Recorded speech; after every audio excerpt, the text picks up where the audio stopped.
51 मुचकुंद का उद्धार। इस अध्याय में बतलाया गया है कि किस तरह कृष्ण ने मुचकुंद की वक्र दृष्टि द्वारा काल्यवन का वध कराया और कृष्ण तथा मुचकुंद के बीच क्या वार्ता हुई। अपने परिवारजनों को द्वारका के दुर्ग में सुरक्षित करके श्री कृष्ण मथुरा से बाहर चले गए। वे उदीयमान चंद्रमा की तरह लग रहे थे। काल्यवन ने देखा कि कृष्ण का तेजस्वी शरीर नारद द्वारा किए गए वर्णन से मेल खा रहा था, अतएव वह यवन जान गया कि वे भगवान ही हैं। यह देखकर कि वे कोई हथियार धारण नहीं किए हैं, उसने भी अपने हथियार रख दिए और उनसे युद्ध करने के उद्देश्य से पीछे की ओर से उनकी तरफ भागा। श्री कृष्ण यवन से दूर भागते रहे और हर कदम पर केवल इतनी दूर रहते रहे जिससे उसकी पकड़ में न आ सके, और इस तरह वे उसे काफी दूर एक पर्वत गुफा तक ले गए। काल्यवन दौड़ता जाता और कृष्ण को अपमानजनक शब्द भी कहता जाता, किंतु वे उन्हें पकड़ नहीं पाया क्योंकि उसके दुष्कर्म का कोष अभी पूरी तरह खाली नहीं हुआ था। श्री कृष्ण उस गुफा में घुस गए और काल्यवन भी उनका पीछा करते पहुंचा, जहां उसने एक व्यक्ति को जमीन पर लेटे देखा। उसे कृष्ण जानकर काल्यवन ने उस पर पाद प्रहार किया। वह व्यक्ति दीर्घ काल से सो रहा था, अतः तीव्रता से जगा दिए जाने से उसने क्रुद्ध होकर चारों ओर देखा तो काल्यवन दिख गया। उसने उसकी ओर क्रूरता से घूरा तो काल्यवन का शरीर क्षण भर में जलकर राख हो गया। यह असाधारण व्यक्ति मानधाता का पुत्र मुचुकुंद था। वह ब्राह्मण संस्कृति का उपासक था और अपने व्रत का पका था। इसके पूर्व उसने असुरों से देवताओं की रक्षा करने में सहायता देने में वर्षों बिताए थे। जब देवताओं को रक्षक के रूप में कार्तिकेय प्राप्त होंगे तो उन्होंने मुचुकुंद को अवकाश दे दिया और कहा कि वह मोक्ष के अतिरिक्त कोई भी और वर मांग ले, क्योंकि मोक्ष देना तो विष्णु के हाथों में है। अत मुचुकुंद ने देवताओं से सोते रहने का वर मांग लिया और इसीलिए वह तभी से इस गुफा में पड़ा सो रहा था। काल्यवन के भस्म हो जाने पर श्री कृष्ण ने मुचुकुंद को दर्शन दिया। वह कृष्ण की अद्वितीय सुंदरता देखकर आश्चर्यचकित हो उठा। उसने भगवान कृष्ण से पूछा कि आप कौन हैं और उनसे अपना परिचय इस तरह दिया। मैं दीर्घ काल तक जागते रहने के बाद जब थक गया तो इस गुफा में निद्रा का आनंद ले रहा था, तभी किसी अजनबी ने मुझे छेड़ा और अपने पाप कर्म के फल स्वरूप वह जलकर राख हो गया। हे प्रभु, हे शत्रुहंता, यह मेरा सौभाग्य है कि मैं आपके सुंदर स्वरूप का दर्शन कर रहा हूँ।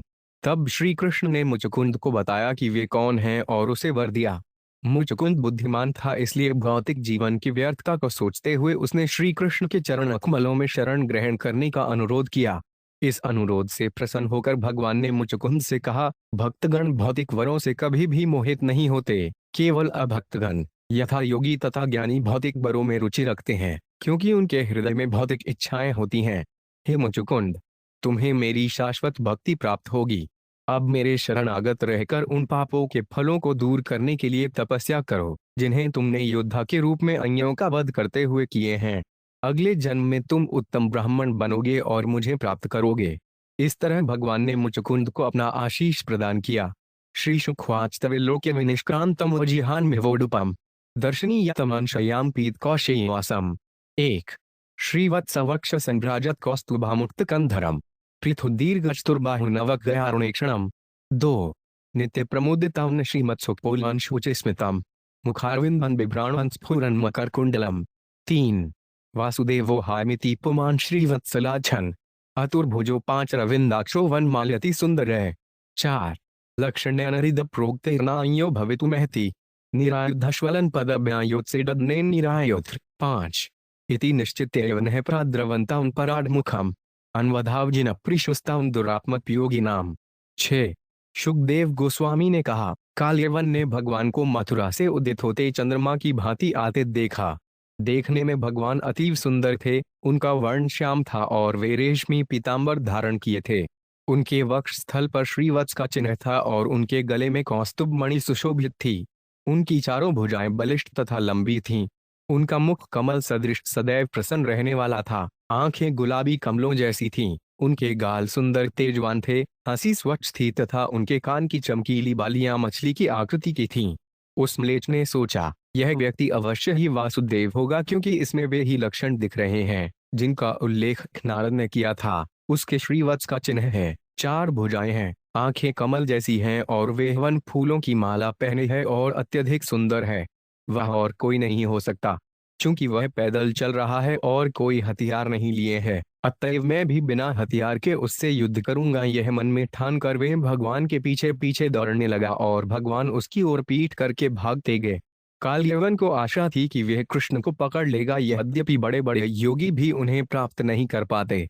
तात्पर्य: यद्यपि कालयवन भगवान कृष्ण को अपनी आंखों से देख रहा था, किंतु वह सुंदर भगवान का ठीक से मूल्यांकन नहीं कर पा रहा था। अतः उसने कृष्ण की पूजा करने की बजाय उन पर आक्रमण कर दिया। इसी तरह आधुनिक व्यक्तियों के लिए दर्शन, शांति व्यवस्था और धर्म तक के नाम पर कृष्ण पर आक्रमण करना असामान्य बात नहीं है। हस्त प्राप्तमेव आत्मानं हरिणा स पदे पदे नीतो दर्शयता दूरम यवनेशो पांच द्विकंदरम। 7 प्रतिक्षण काल्यवन के हाथों की पहुंच में प्रतीत होते हुए भगवान हरि उस यवनराज को दूर एक पर्वत कंदरा तक ले गए। पलायन ने दुक्किले जातस्तवनो चित्तम इति कृपणनुक्तु नयन प्रपाहता शुभ है। 8 भगवान का पीछा करते हुए वह यवन उन पर यह कहकर अपमान कर रहा था, तुमने यदुवंश में जन्म ले रखा है, तुम्हारे लिए इस तरह भागना उचित नहीं है। तो भी काल्यवन भगवान कृष्ण के पास तक नहीं पहुंच पाया, क्योंकि उसके पाप कर्म फल अभी धधुले नहीं थे। एवं क्षिप्तोष्पि भगवान प्राविशद गरिकंदरम सो 5 प्रविष्टस्तत्रायान शयान ददृशे नरम। 9 यद्यपि भगवान इस तरह से अपमानित हो रहे थे, किंतु वे पर्वत की गुफा में घुस गए। उनके पीछे पीछे काल्यवन भी गुस्सा और उसने वहां एक अन्य पुरुष को सोए हुए देखा। तात्पर्य: यहाँ पर भगवान अपना वैराग्य वैभव दिखलाते हैं। अपनी योजना पूरी करने तथा मुचकुंद को आशीर्वाद देने के लिए वे दृढ़ संकल्प थे। अतः वे काल्यवन के अपमान की उपेक्षा करते हुए शांत भाव से अपने कार्यक्रम में आगे बढ़ते रहे। नन्वसो दूरमानी शेतेमामिह साधुवत इति मतवाच्युता उन्मूढ़स्ता उनपदा समताड्यत। 10 यह तो मुझे इतनी दूर लाकर अब किसी साधु पुरुष की तरह यहाँ लेट गया है। इस तरह सोते हुए उस व्यक्ति को भगवान कृष्ण समझकर उस ठगे हुए मूर्ख ने पूरे बल से उस पर पाद प्रहार किया। सौत धाय चिरवंसोक्त शनैरुन्मील्य लोचने दिशो विलोक्याश्वेतम अद्राक्षीध्वस्थितम। 11 वह पुरुष दीर्घ काल तक सोने के बाद जागा था और धीरे धीरे उसने अपनी आंखें खोली। चारों ओर देखने पर उसे अपने पास ही काल्यवन खड़ा हुआ दिखाई दिया। सतावितस्य थृष्टस्य स्थिपातेन भारत देजेन अग्निना दधो भस्मसात् भवत् क्षणात्। 12 वह जगाया हुआ पुरुष अत्यंत क्रुद्ध था। उसने अपनी दृष्टि काल्यवन पर डाली तो उसके शरीर से लपटें निकलने लगीं। हे राजा परीक्षित, काल्यवन क्षण भर में जलकर राख हो गया। तात्पर्य: जिस व्यक्ति ने काल्यवन को अपनी दृष्टि से भस्म कर दिया वह मुचकुंद था। जैसा कि वह भगवान को बतलाएगा, उसने दीर्घ काल तक देवताओं को ओर से युद्ध किया था और अंत में बिना छेड़छाड़ के सोते रहने का वर प्राप्त किया था। हरिवंश में बतलाया गया है कि उसे एक वर यह भी मिला था कि जो उसकी नींद से उसे उठाएगा उसे वह विनष्ट कर सकेगा। आचार्य विश्वनाथ चक्रवर्ती ठाकुर ने हरिवंश से निम्नलिखित उदाहरण दिए हैं। प्रसुप्तां बोधेद्यो माते दहेयमहंसुरा चक्षुषा क्रोधदीप्तेन एक महा पुनः पुनः। मुचकुंद ने बारंबार कहा, हे देवताओं, मैं अपनी क्रोध से जलती हुई आंखों से उसको भस्म कर सकूं जो मुझे नींद से उठाए। श्रील विश्वनाथ चक्रवर्ती बतलाते हैं कि मुचकुंद ने यह दूषित अनुरोध इंद्र को भयभीत बनाने के लिए किया था। कईयों की मुचकुंद ने सोचा कि अन्यथा वह उसे अपने ब्रह्मांड संबंधी शत्रुओं से लड़ने के लिए बारंबार जगाकर अनुरोध कर सकता है। मुचकुंद के अनुरोध पर इंद्र की सहमति का वर्णन श्री कृष्ण पुराण में इस प्रकार वर्णित है। प्रोक्तश देवे संसुप्त्य सत्वामृतापेशति दहजेनारिन न सदैह सत्तु भस्मीकारशयति। देवताओं ने घोषणा को, जो भी तुम्हें नींद से जगाएगा वह अपने ही शरीर से उत्पन्न अग्नि से सहसा जलकर भस्म हो जाएगा। श्री राजोवाच को नाम सपुमान ब्रहाम कस्य वीर्य एवं च कस्मात् गुहा गतः शिशे किंतेजो यवनार्दन। 13 राजा परीक्षित ने कहा, हे ब्राह्मण, वह पुरुष कौन था? वह किस वंश का था और उसकी शक्तियां क्या थी? म्लेच्छ का संहार करने वाला वह व्यक्ति गुफा में क्यों सोया हुआ था और वह किसका पुत्र था? श्री शुक्वात सयशवा कोकिले जातो मानधात्रित नयो महान मुचकुंद इति ख्यातो ब्रह्मण्य सत्यसड्र। 14 शुकदेव गोस्वामी ने कहा, उस महापुरुष का नाम मुचकुंद था और वह इक्ष्वाकु वंश में मानधाता के पुत्र रूप में उत्पन्न हुआ था। वह ब्राह्मण संस्कृति का उपासक था और युद्ध में अपने व्रत का पका था। सयाचित सूर्गणैरिंद्राद्यरात्मरक्षणे अस्रेभ्य परित्रस्तस्तक्षासोडुक्रोचिरम। 17 जब इंद्र तथा अन्य देवताओं को असुरों द्वारा त्रस्त दिए जा रहे थे तो उनके द्वारा अपनी रक्षा के लिए सहायता की याचना किए जाने पर मुचुकुंद ने दीर्घ काल तक उनकी रक्षा की। लब्ध्वा गहन्ते स्वपालवन मुचुकुंदम धाबुवन राजन विरमता कृच्छाधवन है परिपालनाथ। 16। जब देवताओं को अपने सेनापति के रूप में कार्तिकेय प्राप्त हो गए तो उन्होंने मुचुकुंद से कहा, हे राजनु, अब आप हमारी रक्षा का कष्टप्रद कार्य छोड़ सकते हैं। नरलोकम परित्यज्य राज्योन्निहत कंटकम अस्मान पाल्यतो वीर कामास्ते सर्वजिता। 17। हे वीर पुरुष, नरलोक में अपने निष्कंटक राज्य को छोड़कर आपने हमारी रक्षा करते हुए अपनी निजी आकांक्षाओं की परवाह नहीं की। सुता महिष्यो भवतो ज्ञातो पांचमात्यामंत्रिन प्रजाश्न तुल्य कालीना नाधुना संति कालिता। 18। बच्चे, रानियां, संबंधी, मंत्री, सलाहकार तथा आपकी समकालीन प्रजा, इनमें से कोई अब जीवित नहीं रहे।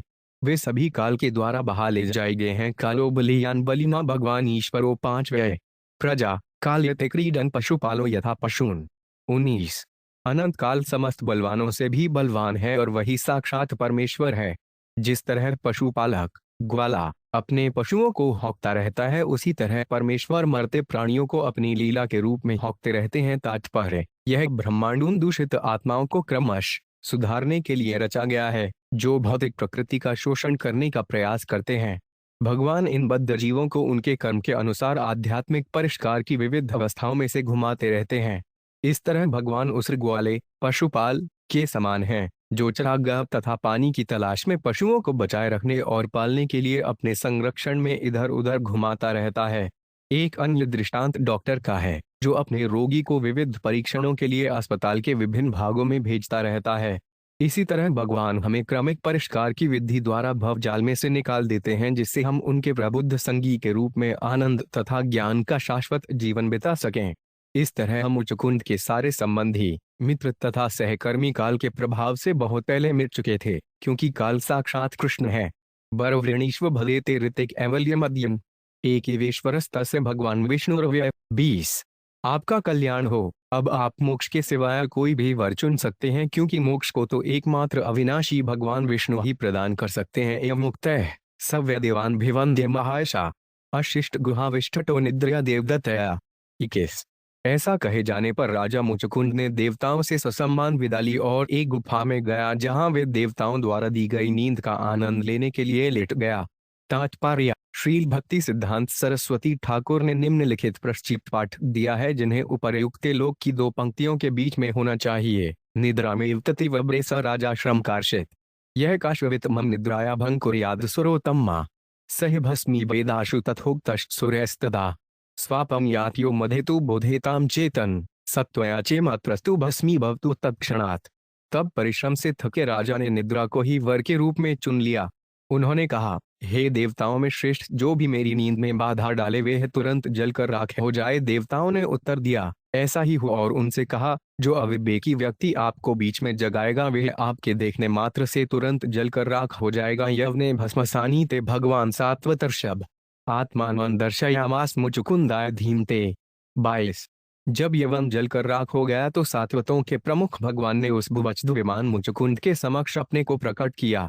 तमालोक्य घनश्याम अंपीत कौशेयवासम श्रीवत्सवक्ष संभ्राजत कौस्तुभेन विराजितम। 23। अतुर्भुज रोच मानवन वैजयंत्या चमाल्या चारु प्रसन्न वदमन स्फुरन मकर कुंडलम। 24। प्रेक्षणीय अनुलोकस्य सानुरागस्मितेक्षणम अपि व्यवसन्मतम मृगेन्द्रोडार विक्रमम। 25।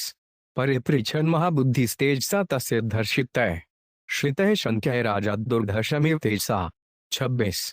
जब राजा मुचुकुंद ने भगवान की ओर निहारा तो देखा कि वे बादल के समान गहरे नीले रंग के थे। उनकी 4 भुजाएं थीं और वे रेशमी पीतांबर पहने थे।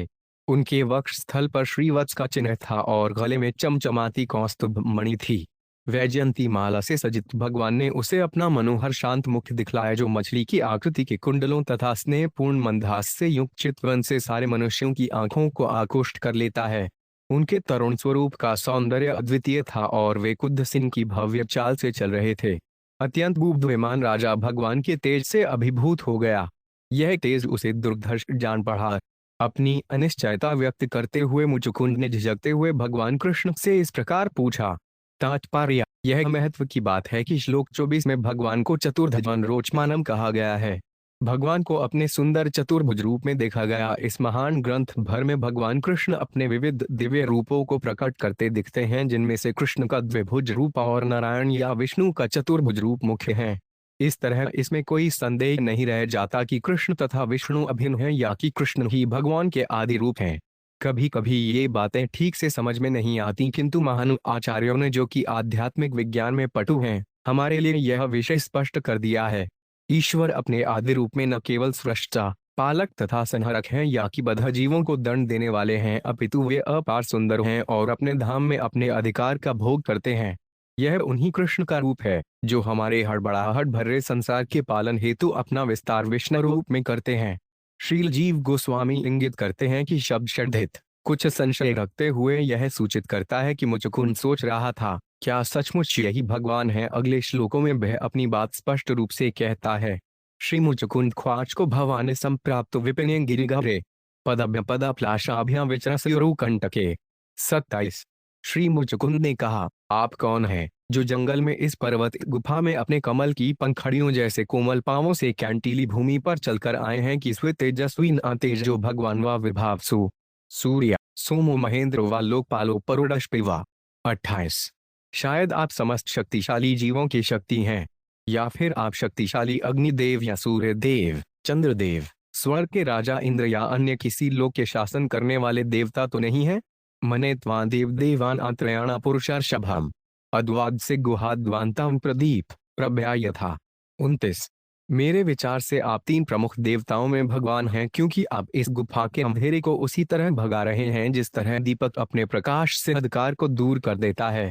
तात्पर्य श्रील विश्वनाथ चक्रवर्ती इंगित करते हैं कि भगवान कृष्ण ने अपने तेज से न केवल पर्वत की गुफा का अंधकार दूर किया, अपितु मुचुकुंद के हृदय के अंधकार को भी दूर किया।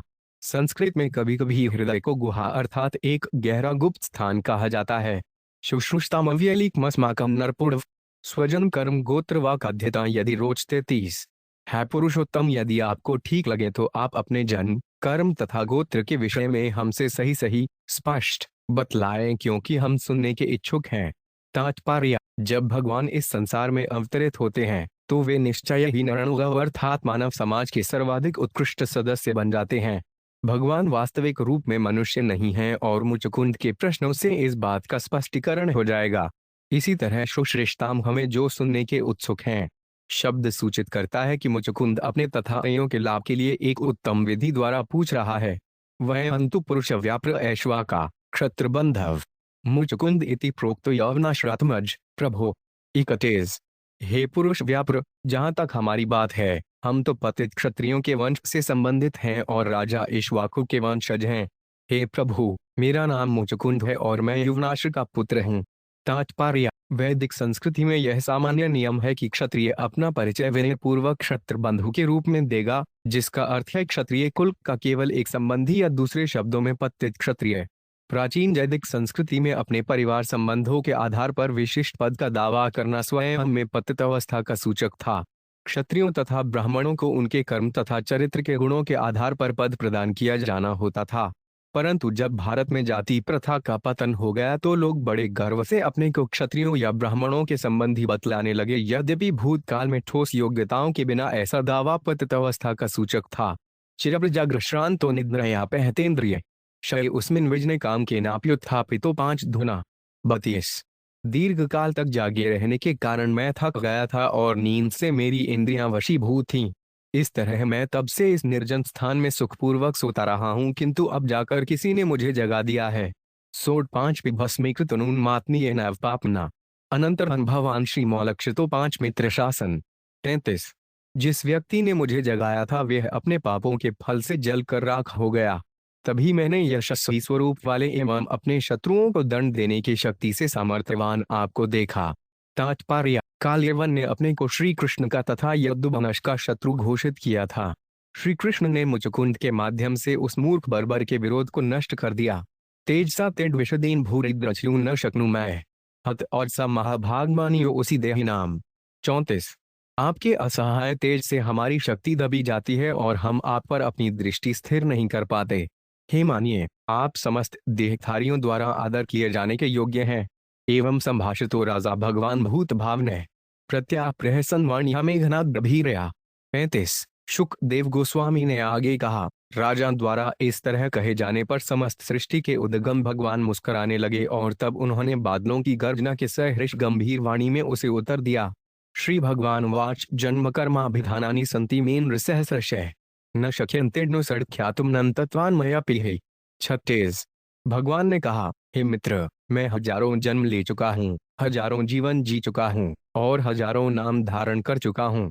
वस्तुतः मेरे जन्म कर्म तथा नाम अनंत हैं, यहाँ तक कि मैं भी उनकी गणना नहीं कर सकता। क्वचिद् जान से विमय पार्थिवानि जन्म भी गुण कर्माभिधानानि न में जन्माने कहिचित्। 37। यह संभव है कि कोई व्यक्ति पृथ्वी पर धूल कणों की गणना कई जन्मों में कर ले, किंतु मेरे गुणों कर्मों नामों तथा जन्मों की गणना कोई भी कभी पूरी नहीं कर सकता। काल न ब्रयोपनानि जन्म कर्माणि में नूप अनुक्मंतु नैवांता गच्छन्ति परमर्शय। 38। हे राजन, बड़े से बड़े ऋषि मेरे उन जन्मों तथा कर्मों की गणना करते रहते हैं जो काल की तीनों अवस्थाओं में घटित होते हैं, किंतु वे कभी उसका अंत नहीं पाते। तथाप्यद्यत् नाण्यर्जुनश्वगतोसम विज्ञापितो विरिश्लेन पुराहन धर्मगुप्ते भूमिर्भारायमाणा नाम सुराणाक्षयाय। 44।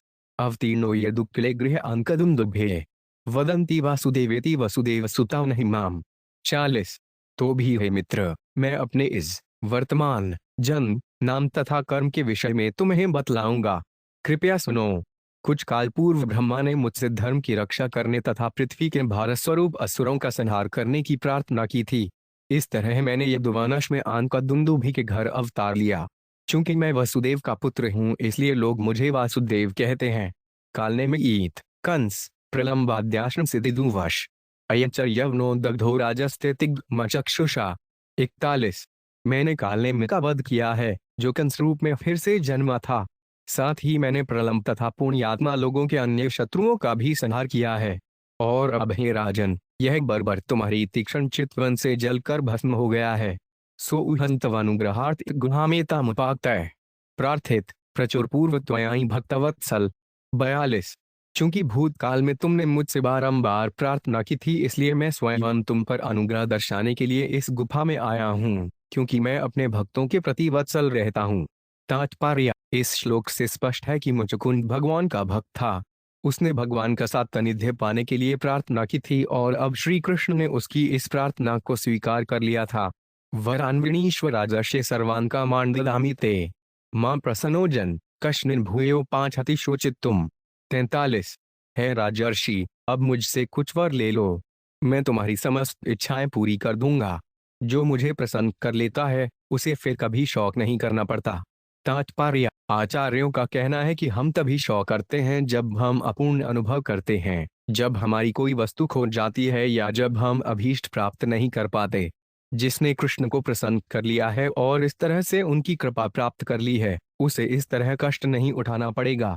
भगवान कृष्ण समस्त आनंद के आगार हैं और उन्हें इस दिव्य आनंद को समस्त जीवों में बांटने में सुख मिलता है। बस हमें भगवान के साथ सहयोग करने की आवश्यकता है। श्री शुकवाच इत्युक्तस्तं प्रणम्य मुचकुंदो मुदान्वित जात्वा नारायण देव गर्ग वाक्यम नुस्मरन्। 44। शुकदेव गोस्वामी ने कहा, यह सुनकर मुचकुंद ने भगवान को प्रणाम किया। गर्ग मुनि के वचनों का स्मरण करते हुए उसने कृष्ण को भगवान नारायण रूप में हर्षपूर्वक पहचान लिया। फिर राजा ने उनसे इस प्रकार कहा। तात्पर्य: यद्यपि यहाँ पर भगवान चतुर्भुजी नारायण के रूप में प्रकट होते हैं, किंतु हम यह कह सकते हैं कि मुचकुंद श्री कृष्ण को संबोधित कर रहा था। यह सब कृष्ण लीला के प्रसंग में घटित हो रहा है।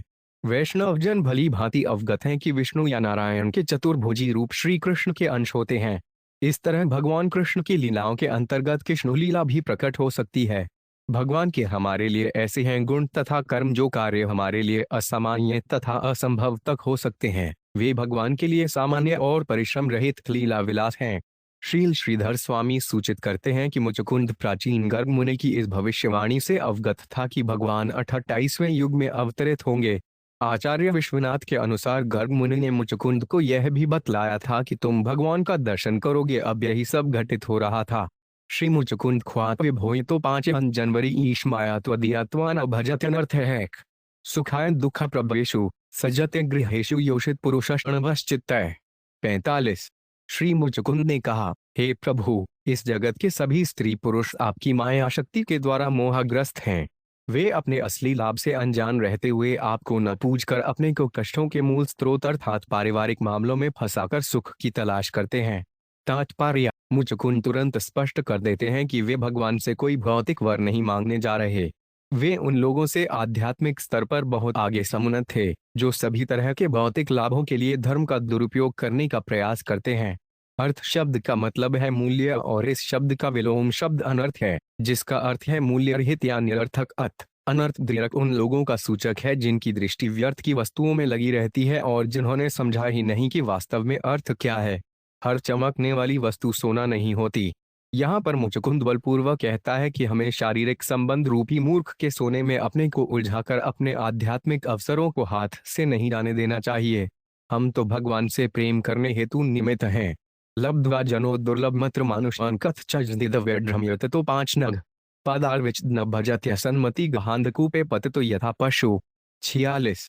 उस मनुष्य का मन अशुद्ध होता है जो अत्यंत दुर्लभ एवं अत्यंत विकसित मनुष्य जीवन के ये इनके प्रकारेण स्वतः प्राप्त होने पर भी आपके चरण कमलों की पूजा नहीं करता। ऐसा व्यक्ति अंधे कुएं में गिरे हुए पशु के समान भौतिक घर बार रूपी अंधकार में गिर जाता है। तात्पर्य: हमारा असली घर तो भगवधाम है। अपने भौतिक घर में रहने के हमारे हृदय संकल्प के बावजूद काल हमें भौतिक कार्यकलाप के मंच से अभद्रता से निकाल बाहर कर देता है। छत पर रहना बुरा नहीं है, न ही अपने प्रियजनों के साथ अनुराग बढ़ाना ही बुरा है, किंतु हमें यह समझना चाहिए कि हमारा असली घर शाश्वत है और वह वैकुंठ में है। अयुत शब्द इंगित करता है कि हमें मनुष्य जीवन स्वतः प्राप्त हुआ है। हमने अपने मनुष्य शरीर को बनाया नहीं, इसलिए मूर्खतावश यह दावा नहीं करना चाहिए कि यह शरीर मेरा है। मनुष्य जीवन तो ईश्वरीय उपहार है और इसका उपयोग ईश भावनामृत की सिद्धि प्राप्त करने के लिए किया जाना चाहिए। जो इसे नहीं समझता वह असन्मति है अर्थात मंद संसारी बुद्धि वाला है। ममैशकालो 5 जित निष्फलो गत तो राज्य श्रीयुत्र धमदस्य भूपते मर्थ्यात्म बुद्धि सुत दारकोश भभुवास जमानस्य दुरंत चिंतया। 47। है अजित, मैंने पृथ्वी के राजा के रूप में अपने राज्य तथा वैभव के मद में अधिकाधिक उन्मत्त होकर सारा समय गंवा दिया है। मर्त शरीर को आत्मा मानते हुए तथा संतानों, पत्नियों, खजाना तथा भूमि में आसक्त होकर मैंने अनंत क्लेश भोगा है। पिछले श्लोक में मूल्यवान मनुष्य जीवन को संसारी कार्यों में व्यर्थ ही गंवाने वालों की निंदा करने के बाद मुचकुंद अब यह स्वीकार करता है कि वह स्वयं इसी श्रेणी में आता है। वह भगवान को संगति का बुद्धिमत्ता से लाभ उठाना चाहता है और सदा सदा के लिए शुद्ध भक्त बन जाना चाहता है। कलेव्रेन्स्मिन घटकुड्यस्तनिभेनेरून मानो नरदेव इतहम वृत्तो रथे भाषप दात्यनिकपे गांपर्यटंस्त्वागण्य दुर्मद। 48। अत्यंत गर्वित होकर मैंने अपने को शरीर मान लिया था जो घड़े या दीवाल जैसी एक भौतिक वस्तु है। अपने को मनुष्यों में देवता समझकर मैंने अपने सारथियों, हाथियों, अश्वारोहियों, पैदल सैनिकों तथा सेनापतियों से घिरकर और अपने प्रवंचित गर्व के कारण आपकी अवमानना करते हुए पृथ्वी भर में विचरण किया। प्रमतमुचैरतिकृत चिंतया प्रवृद्ध लोभ विशेषु लालसम त्वम प्रमत सहसाभिपद्य से क्षुलेलिहानो ढेरिवाखुमंतक्य। 49।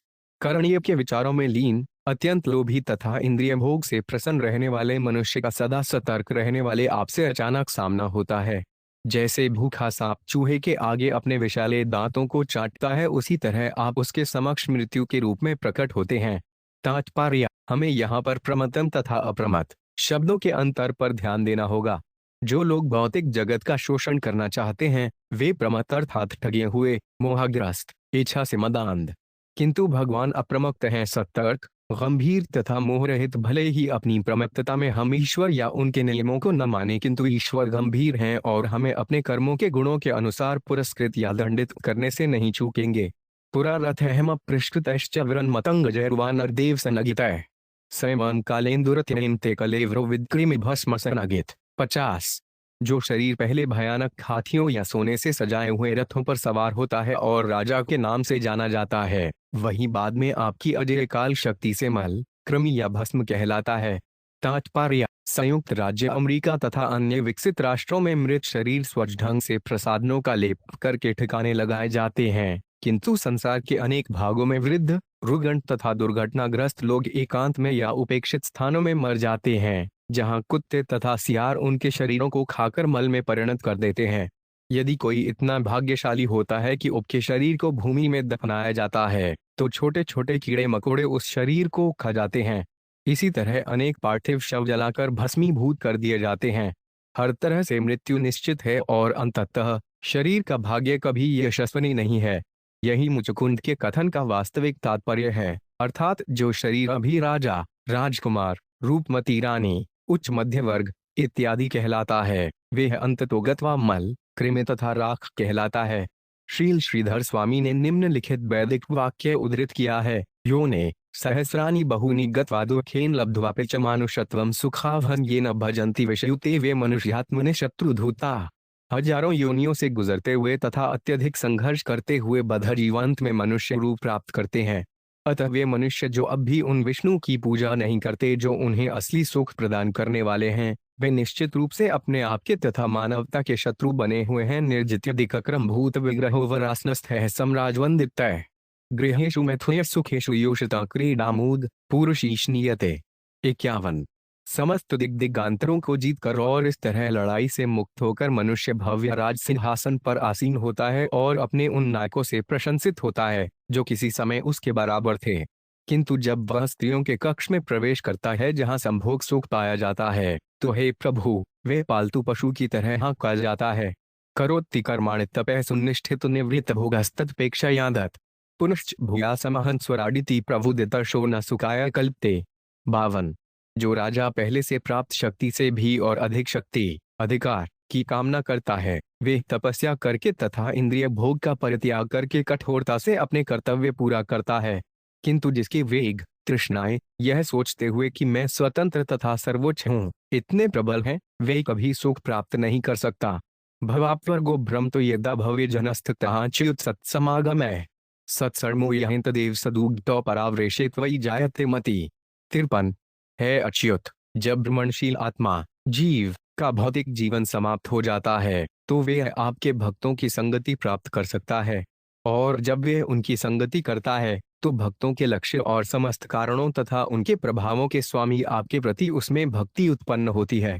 तात्पर्य: आचार्य जीव गोस्वामी तथा विश्वनाथ चक्रवर्ती इस बात पर एकमत हैं कि यद्यपि यहाँ कहा गया है कि जब भौतिक जीवन का अंत होता है तो मनुष्य को भक्तों की संगति प्राप्त होती है, किंतु वस्तुतः भगवत भक्तों की संगति से ही मनुष्य भवसागर को लांघ सकता है। इस प्रतीत होने वाले विपर्य के लिए श्रील जीव गोस्वामी काव्य प्रकाश का 10.153 उद्धरण देते हैं। कार्य कारणन्योषिप्य विषयो विजयगतिशोक्ति स्वात्सा। वे कथन जिसमें कार्य तथा कारण का तार्किक क्रम उलट जाता है उसे अतिशयोक्ति कहते हैं। इस कथन पर श्रील जीव गोस्वामी की टीका है। कारणस्य शीघ्र कारिता वक्त कार्यस्य पूर्वम रिक्तौल। किसी कारण की त्वरित क्रिया को व्यक्त करने के लिए कारण के पूर्व फल पर बल दिया जा सकता है।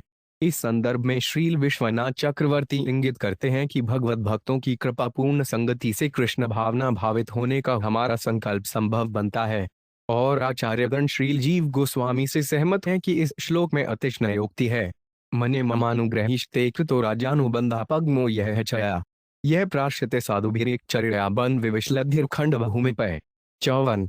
हे प्रभु, मैं सोचता हूँ कि आपने मुझ पर कृपा की है क्योंकि आपने साम्राज्य के प्रति मेरी आसक्ति अपने आप समाप्त हो गई है।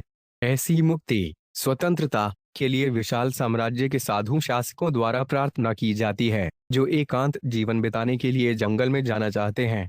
न कामेनियन तपाद से न दक्ष न जन प्राध्यत माधुरन विभो आशद्य कस्त्वा वर्गधन हरे चव्रियोनित आर्यो वर्मात्म बंधनम।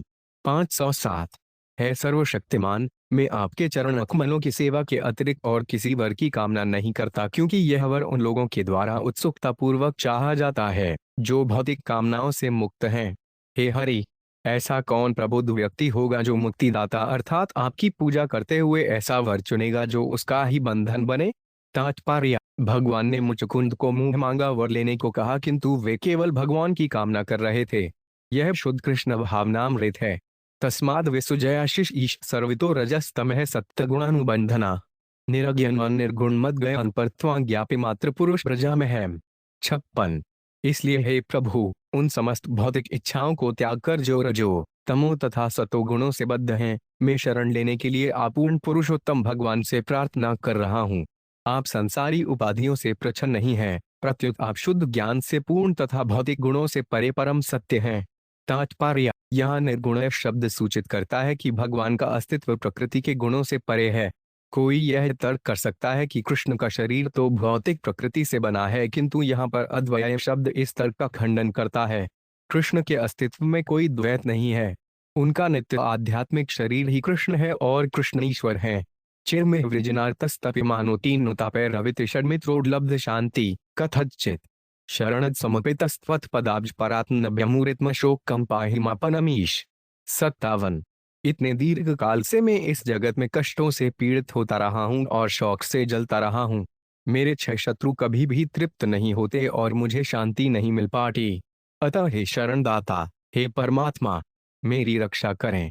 हे प्रभु, सौभाग्य से इतने संकट के बीच में आपके चरण कमलों तक पहुंचा हूँ, जो सत्य रूप हैं और जो निर्भव तथा शौक रहित बनाने वाले हैं।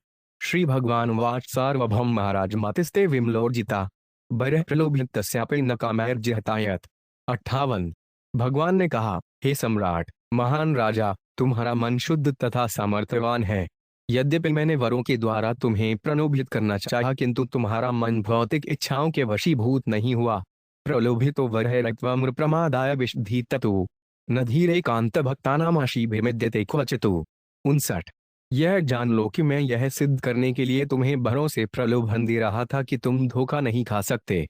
मेरे शुद्ध भक्त की बुद्धि कभी भी भौतिक आशुर्वादों से विशत नहीं होती। युक्लाना नाम भक्तान प्राणायामादिभिर्मन अक्षीणवासन राजिनः श्रुते पुनरुत्थितम। 60। ऐसे अभक्तगण जो प्राणायाम जैसे अभ्यासों में लगते हैं, उनके मन भौतिक इच्छाओं से कभी विमल नहीं होते।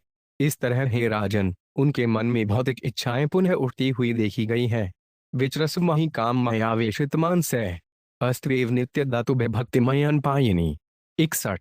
अपना मन मुझ में स्थिर करके तुम इच्छानुसार इस पृथ्वी पर विचरण करो। मुझ में तुम्हारी ऐसी अविचल भक्ति सदैव बनी रहे। क्षत्र धर्म स्थितो जंत्र भी समाहितस्तु तपसा जहमगन मधुपाशभृत। 62। चूंकि तुमने क्षत्रिय के सिद्धांतों का पालन किया है, अतः शिकार करते तथा अन्य कार्य संपन्न करते समय तुमने जीवों का वध किया है। तुम्हें चाहिए कि सावधानी के साथ तपस्या करते हुए तथा मेरे शरणागत रहते हुए इस तरह से किए हुए पापों को मिटा डालो। जन्मयनंतरे रजन सर्वभूत सुहत्तम भूतवा द्विजवरस्त्वान् वह मामुपैश्यसि केवलम। 63। हे राजन, तुम अगले जीवन में श्रेष्ठ ब्राह्मण, समस्त जीवों के सर्वोत्तम शुभ चिंतक बनोगे और अवश्य ही मेरे पास आओगे। तात्पर्य: भगवद गीता 5.29 में श्री कृष्ण कहते हैं, सुहृत् सर्वभूतान् अज्ञात्वा या शांति मच्छति। मुझे सभी जीवों का शुभ चिंतक मित्र समझकर मनुष्य शांति प्राप्त करता है। भगवान कृष्ण तथा उनके भक्त पतितात्माओं को मोह सागर से उबारने के लिए साथ साथ मिलकर काम करते हैं। यही असली तात्पर्य है कृष्ण भावनामृत आंदोलन का। इस प्रकार श्रीमद् भागवत के 10वें स्कंद के अंतर्गत मुचकुंद का उद्धार नामक 51वें भक्ति वेदांत तात्पर्य अध्याय के श्रील भक्ति वेदांत स्वामी प्रभुपाद के विनीत सेवकों द्वारा रचित भक्ति वेदांत तात्पर्य पूर्ण है।